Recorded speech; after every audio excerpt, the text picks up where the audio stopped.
Welcome back to another video on the channel, and today we are straight to the point. We're talking about money. We're talking about how we can put and make money whilst trading using ICT concepts, and we're cutting straight to the point inside of this video. Unlike everyone else on YouTube who rambles and talks shit, I go straight to the point for you guys so you can get a full understanding instead of listening to a load of waffle from other YouTubers on this platform. Diving into the first slide, we're going over how high impact news affects price action, and this is a very important key note for you to write down, and I highly suggest you have a notepad out for this YouTube video because I'm dropping a few gems which you may already know, but it's something that you should definitely have on the front page of your notes. And when it comes to high impact news or any major news event, it is very important that you wait for the red folder news event, say at 10 a.m, to come out before you engage with price. It's very, very important. You do not want to engage with price before or whilst the red folder news is actually coming out. If you was to have CPI on, let's just say for Tuesday, but it always usually most likely comes out on Wednesday, but let's just say for example it came out on Tuesday and there's no red folder news on Monday, are you going to trade on Monday considering CPI is the next day and there is no red folder news on Monday? Are you going to trade? The answer is no. You're not going to trade. You're going to have patience and discipline in yourself to understand that cleaner setups are going to happen in the short to near term. This is one thing that kills a lot of traders every single day. As soon as the market bell rings, there is traders getting affected by this every single day. And it's just lack of patience. It's very simple. I'm not saying the past month which we've had has been the best. It's definitely been one of the slowest months of this whole year. And does it affect me? Absolutely not. I have been through all of the seasonal tendencies which you can imagine. So once you gather a level of experience in the markets, slow price action, fast price action, losing streaks, winning streaks, you walk through it all with the same emotion. It doesn't affect you at all. Also, engaging with price on days such as NFP, CPI and FOMC, they are low probability days to trade, and most likely if the conditions are not right, you don't want to trade. You want to have a set of rules for yourself and you follow them at all times. You never break them rules. So if your rules was to not trade on days like CPI Wednesday or NFP Friday or whenever FOMC is to come out during the PM session, them days you're not trading. And it's not a bad thing to even skip, say, a whole week of price action which you don't feel comfortable of, and then approaching price the next week and actually waiting for something that you feel comfortable with. That's called a profitable trader. So do not listen to anyone else on social media saying that you should be taking 5+ trades a day or even taking a trade every single day. It's unrealistic, and I can almost 100% tell you they're not profitable. Let's dive into the next slide. Which time frame should you do your pre-market analysis, marking out the key liquidity levels prior to the New York Open? Which time frame should you use for your executions whilst monitoring price inside of any of the macros or any of the free macros that we trade? And also discussing how to determine a bias and using which time frame to determine a bias. So starting off, prior to the New York Open, you want to use the 15-minute to 1 hour time frame. This ultimately depends on the size of your monitor and whether you can see as far back of the chart as you can on a 27-inch monitor compared to a 50-inch monitor. It entirely depends on that. So I recommend just heading onto the 15-minute to 1 hour time frame, marking out the key major highs and lows, which I'm going to show you later in this video with a actual example of one of the trades that we have taken off this week or last week. And you want to mark out the key levels such as London highs, London lows, equal highs, equal lows, so on and so forth. These are major draw on liquidity. These key levels are major draws on liquidity for both the AM and the PM session. And for the PM session, major key draws on liquidity would be levels such as lunch highs, lunch lows, equal lows, major all-time highs, and also other major lows as well. And as you drop down to the lower time frame, such as the 1 to 5 minute time frame, and you're marking out them short-term lows and short-term highs, these are also key levels to mark out whilst you're inside of the macro. After a major buy side or sell side liquidity level has been swept, then you mark out these levels and look for them to be either be taken out on NQ or ES, as this is an internal sweep of liquidity for sell stops / buy stops to be taken out, and then you can anticipate a sharp displacement in the opposing direction to target the opposing liquidity.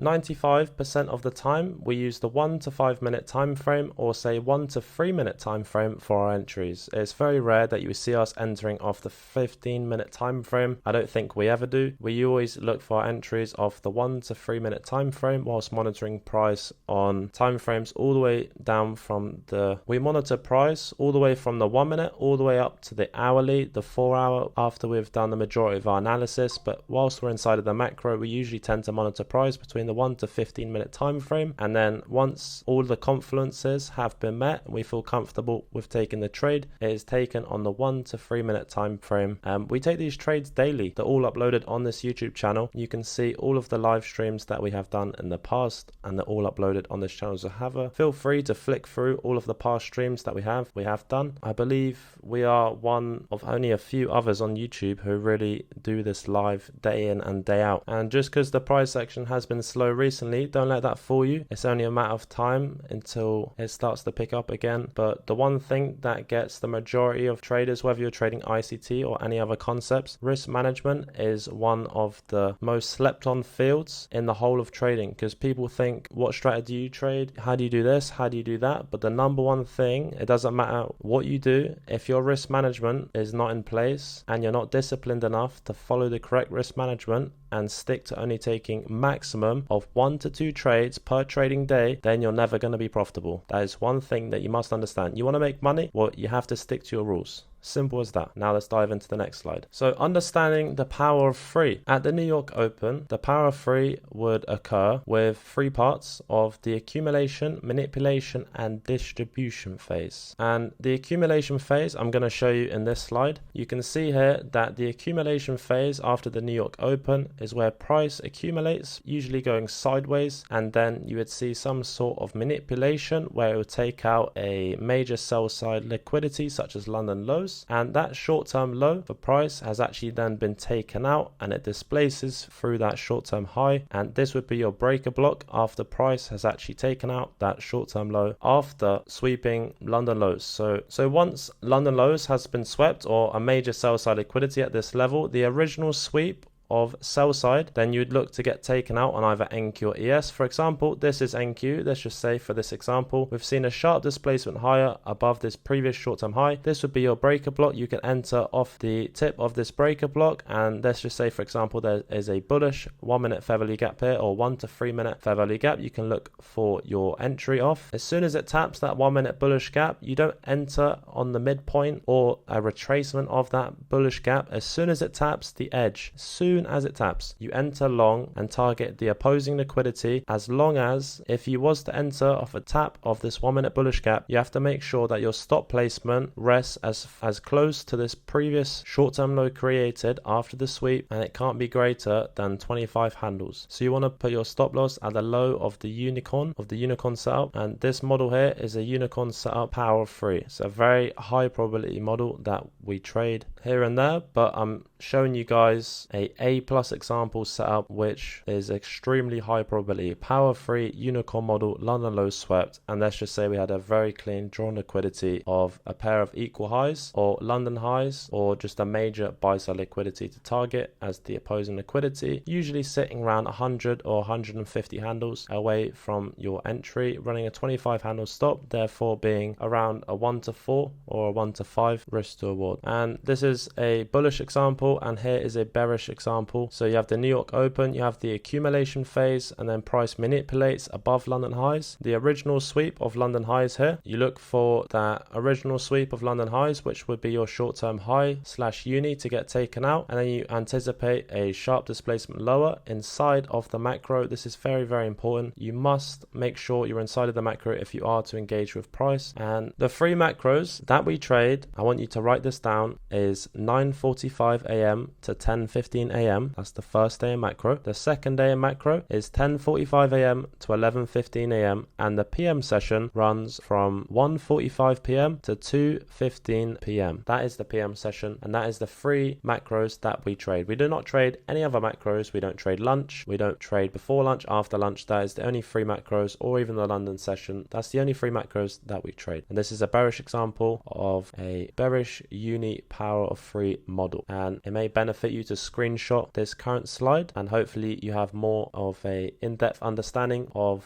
what the power of 3 model actually looks like. And now let's dive into the next slide. I honestly do love the topic of daily bias. A lot of people go so in-depth into daily bias that they actually almost go a little bit insane when they approach price. They're so drawn on the fact they have a bullish bias. Price would sweep London highs, cleanly take out that short-term high, sharply displace lower inside of the macro. They would be so stuck on a bullish bias that they would miss the cleanest short setup of their life, or even trick themselves into thinking that short setup is a long setup and actually take a loss. So that is why I personally go with the approach of a open bias. However, in the back of my mind, I have a rough bias for, say, longs. So I would approach price, I'd say, okay, price has done this, this, and this. I'm going to be looking for longs. However, if this happened, then I'd be looking for shorts. That's called an open bias. However, you have a almost rough bias, which you're sticking to for now, but you're open if something else happened, which would actually be valid and meet your confluences, then you would actually take shorts. So for example, if price is in a deep discount and is retraced down and taken out London lows, the short-term lows been swept on both NQ and ES is correlated between the two pairs, and you're just prior to the macro. It would be stupid not to have a bullish bias at that point. However, let's just say prior to the macro, price suddenly accelerated higher, not giving you an entry inside of the macro. This is prior to the macro, and taken out some sort of minor buy side liquidity and retraced back into a premium, and then you had a clean setup to go short. Just because London lows has been swept, if prices retraced back to a premium on both NQ and ES and swept minor buy side or major buy side liquidity and gives you a clean setup to go short, then you have to throw your bullish bias out of the window and actually convert over to shorts. And a few people ask me, which time frame should I use to determine a bias? It's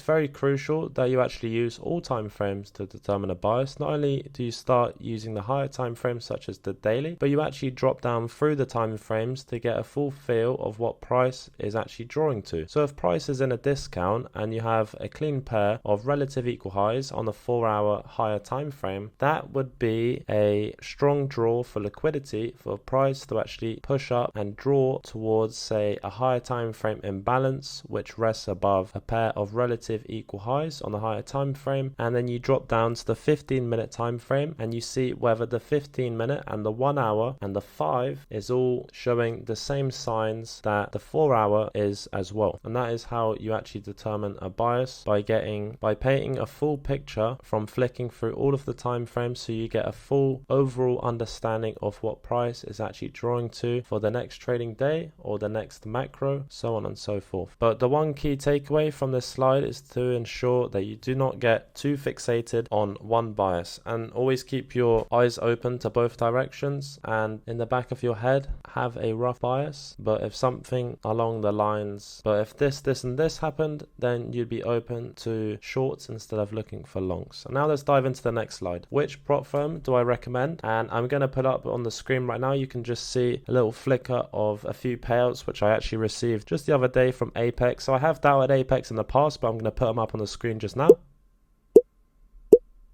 And there you have it. So it was around $85,000 in payouts just from Apex alone. And Top Step, I've received over $500,000 in payouts just from Top Step alone. And FTMO, you cannot fault them at all. Top Step, FTMO, they pay out extremely fast. Top Step, I receive it literally the next day. So if I submit the payout today, then they're going to most likely, as it's a bit late right now, but they'll process it tomorrow and it'll be in my bank the next day. Top Step, they process very fast. Apex, they process a little bit slower. However, recently, as of the 1st of November, they've actually sped up the process, so there is no waiting periods for the 1st to the 5th and the 20th to the 25th of the month anymore. You can submit a payout whenever you like, as long as you meet the conditions of 8 trading days since your last payout, and 5 of those days have to be winning days above $50. It is very, very simple, and Apex, they do pay out $85,000. You know, for me, it's just another day in the office. And after a slow month of October, but I can say I recommend all 3 of these prop firms, and you should actually increase your capital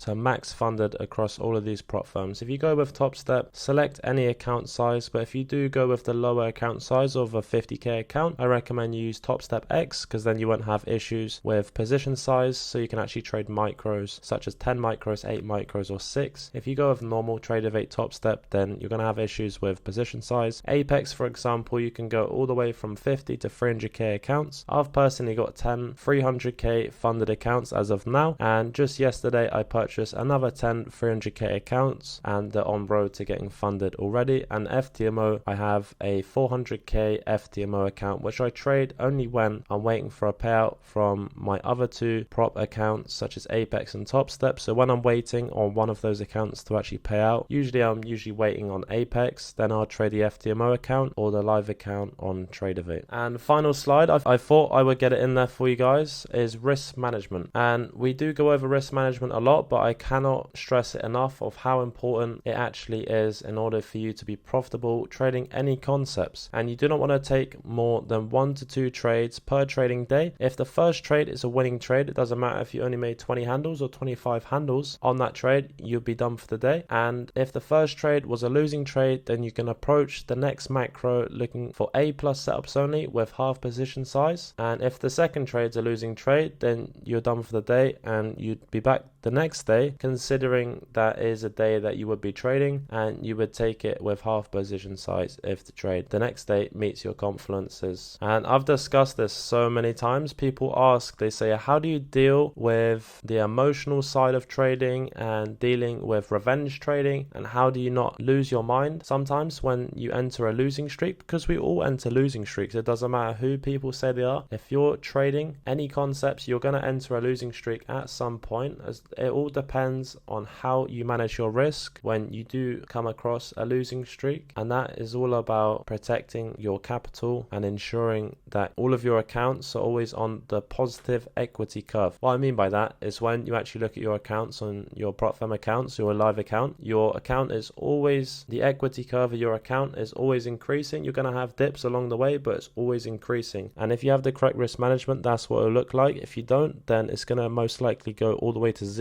at one point. And how do you move past the point of not revenge trading? Honestly, this comes with time. I'm not going to say that I'm the perfect angel. I'm not going to say that I'm perfect when it comes to revenge trading. I would say now I am. I don't want to sound cocky. However, I've gone through the points of revenge trading. I've gone through the points of going all in and blowing accounts, and you eventually get sick of it, and you eventually blow so many accounts that you realize that the fast route is the slow route and the slow route is the fast route. So where you're trying to use over leverage and take more trades and trying to make the money now, instead of doing that, which eventually causes you to blow accounts and go in that cycle of making no money or no progress for months and months and months. And people ask, how's it going? Like, how much money are you making?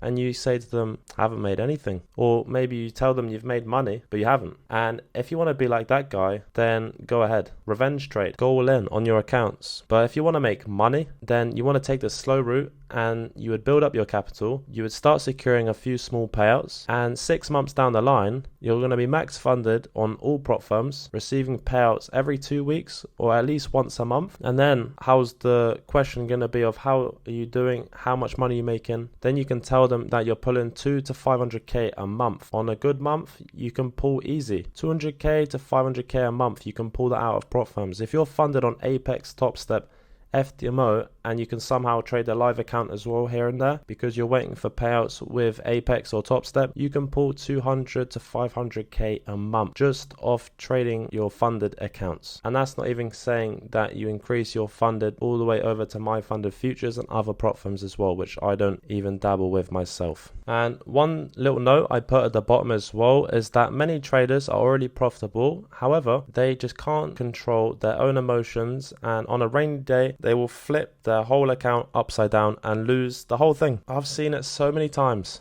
So many times. Honestly, you don't even understand how many times I've seen it. But I hope this slide has, for some of you, really hit home and shook the gambling revenge side of you, which would go all in after taking a couple losses or losing patience side of things out of you. And it's about time you actually took this serious and started stacking up your capital and let's make some actual real money. So now I'm going to do a full breakdown trade of one of the trades we took inside of the group live. So now let's get straight into it. Okay, so now we are going to break down one of the trades that we actually took. This is not a trade from last week, as obviously we only traded 2 of the days last week and we didn't see much clean price action in the days that we actually traded. But this is actually a trade which we took from the week prior to last. Let's get straight into it. So starting on the 15-minute time frame, you want to mark out and determine whether you are in a premium or a discount to mark out the key levels for price which is likely to draw to inside of the up and coming macro. For this example, it is the first AM macro of 9:45 AM to 10:15 AM. Okay, so clearly marking out these levels, I'm going to explain quickly why I've marked these levels out specifically. And this level here is a discounted sell side liquidity. So using the fib tool, marking from the low where the move started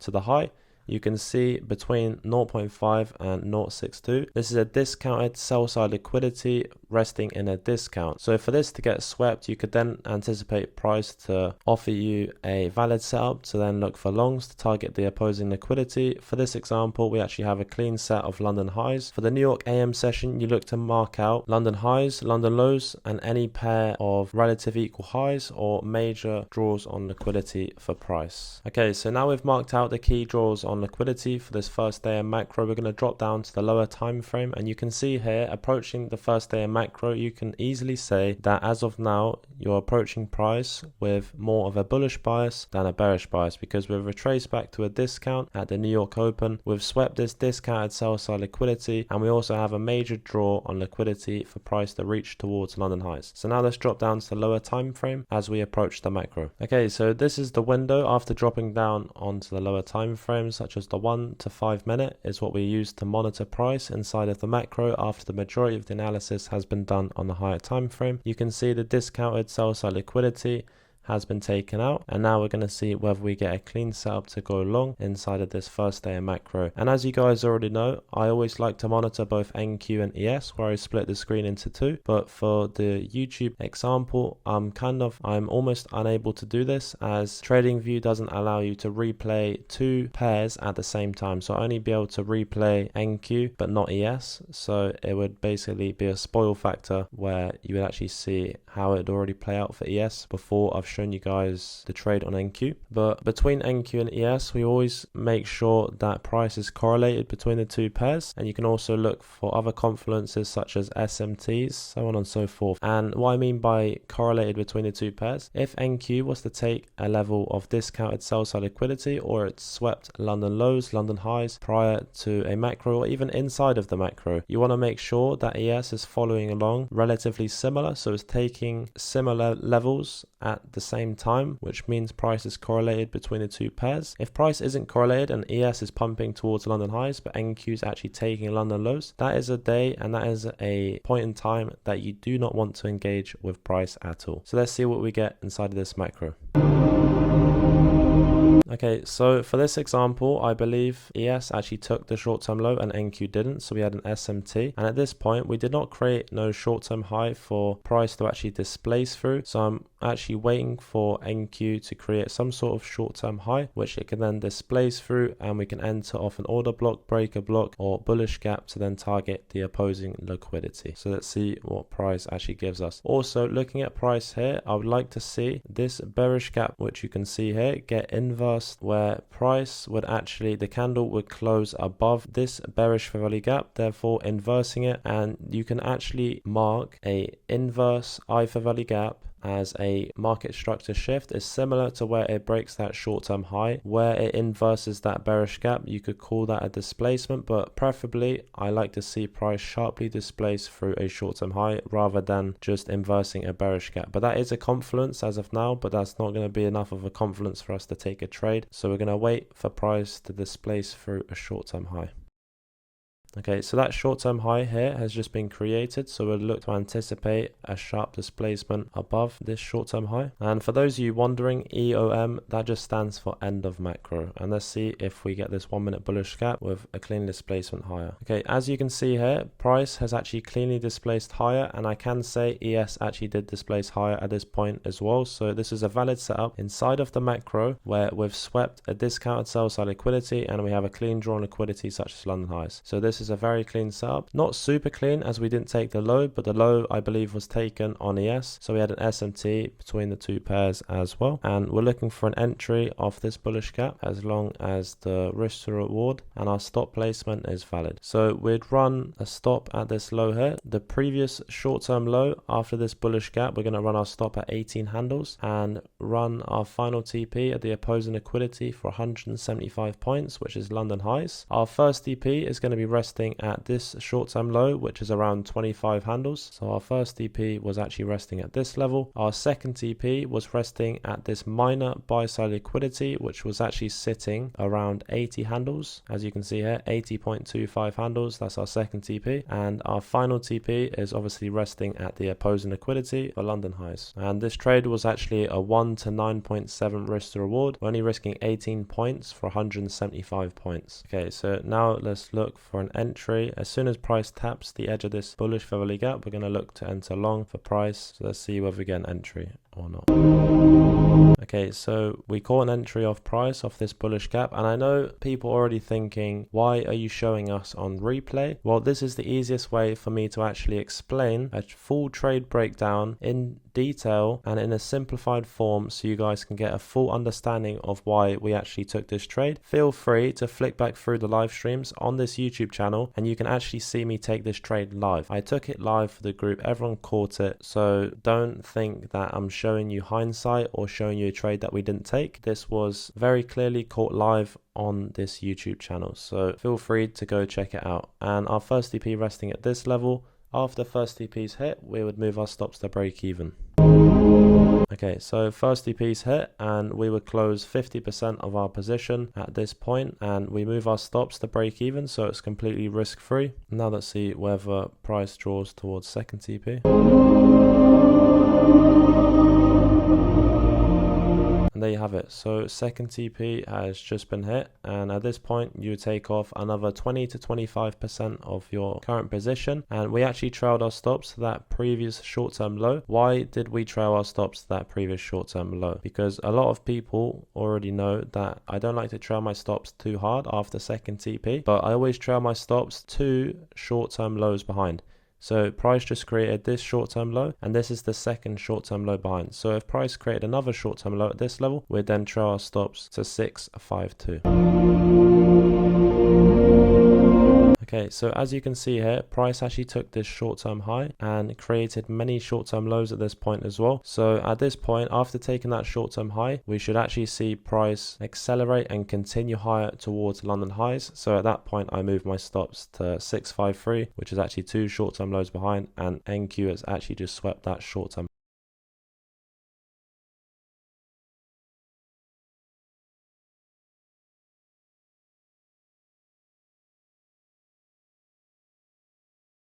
That is the full breakdown trade. I'm not saying every trade's going to run towards final TP, but this is a clean example of one of the trades that we took live on the YouTube channel or live in the group. And I hope this actually makes a lot more sense. And one thing that I must remind you of once again is that risk management is the key to success in trading. It doesn't matter whether you're on a live account, a prop firm account, or any other account which exists out there. Risk management and patience is the key to success in trading. You are going to have points in your trading career where you're going to experience doubt, even at the highest level of trading. Even the top traders in the world, of course, they're going to experience even a little level of emotions. And the one thing that gives you all of the confidence is knowing that you are profitable over the period of a long period of time, because you're going to have a couple weeks of slow price action. You're going to have a couple weeks, or it may be even one small losing week. It does happen. And for anyone who claims that it doesn't, they are simply lying to you 100%. And over the course of a few months and over the course of the year and a few years, as you gain much more experience, you develop more and more confidence in your model. And with the confidence comes patience, because then when you do see a low probability trade setup, you're not even going to be interested in it because you've seen it play out so many times. You've seen it run to the stop so many times from a poor trade setup. You do not want to take it. You wait for that high probability trade setup. If it hits stop, then you use the correct risk management on the next trade, so on and so forth, and you keep trading, and your balance on your account over time is always going up, and that is how you secure consistent payouts on a frequent basis. And guys, I really hope this video has benefited you in real time, and the actual goal for this channel is to get it to 10k by the end of the year. Just run up the likes to 500 plus or even 1,000 on this video. It helps the channel out massively and push the videos out to new viewers as well. And until our next live stream, which will be on Tuesday, as Monday I believe is bank holiday, I will speak to you guys then. Have a great rest of your weekend. Don't be so quick.